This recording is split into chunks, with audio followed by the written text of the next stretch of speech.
गच्छामि बौद्धं शरणं गच्छामि संघं शरणं गच्छामि धर्मं शरणं गच्छामि बुद्धं शरणं गच्छामि बौद्धं शरणं गच्छामि संघं शरणं गच्छामि धर्मं शरणं गच्छामि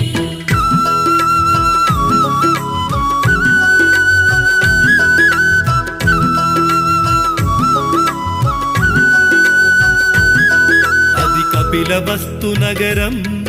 ఇది శుద్ధోదన రాజ్యం మాయా కడుపుల జననం ఇది మానవ జాతికి వరము ఈ భువనంపై ఓ బుద్ధుడు తన పేరే సిద్ధార్థుడు बुद्धं शरणं गच्छामि बौद्धं शरणं गच्छामि संघं शरणं गच्छामि